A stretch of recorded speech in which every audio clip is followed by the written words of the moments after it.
Good afternoon. Welcome back to the Herb Channel.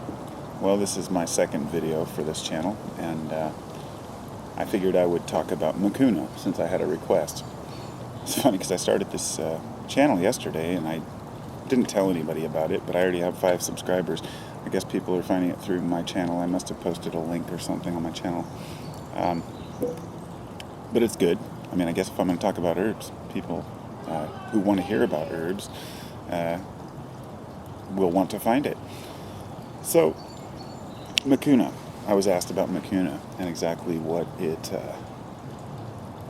the effects are and whether I've taken it long term or on and off. And I've been taking Mucuna for about 6 months now, but only in small increments. I'll take it for about 3 or 4 days, and then I'll stop for a week or so. And I've been doing this regularly so I can get an idea of the benefits. Now, the problem I have is that I take several herbs, so I have to take them at different times. I take ashwagandha.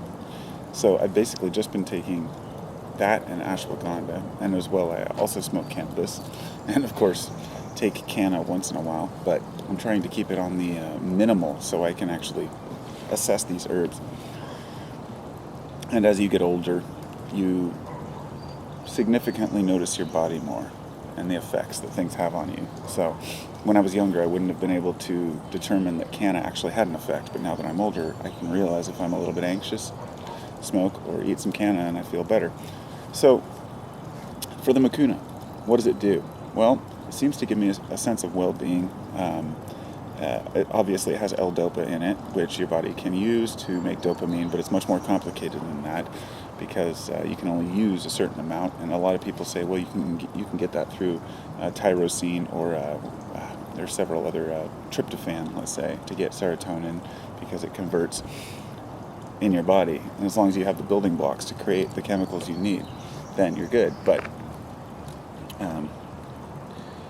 what are the effects of Mucuna? Increased sex drive is one of them. I've noticed it definitely has a marked increase on sex drive, slightly anyway. I'm not exactly a extremely sexual person, so even the subtle difference I can notice.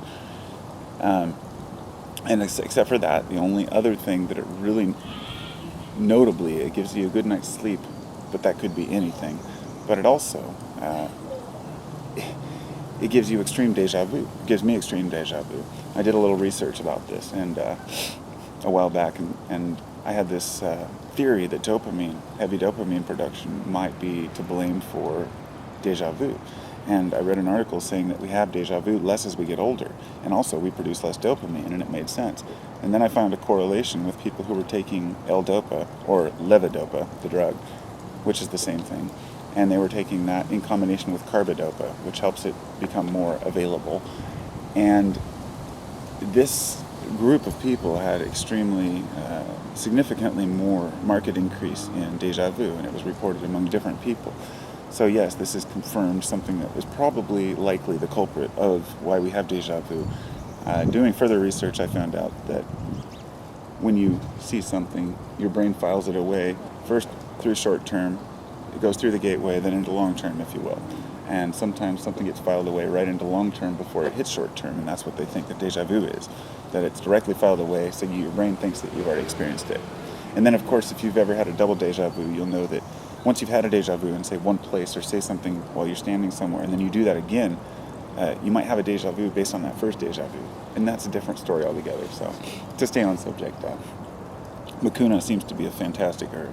And I would say, I've been shopping around for another vendor to find stuff as good as my vendor's, because his is dark brown, which is the color of the bean, the way it should be. And then the natural product has about 5% levodopa. But this is standardized to 25%. So what it would be is l-dopa back blended into the natural bean. But I've seen 15% l-dopa in the store, and that should be even darker brown, but it's not. It's like a light tan to almost gray color. And then when you read the reviews, people say, ooh, this is not real Mucuna.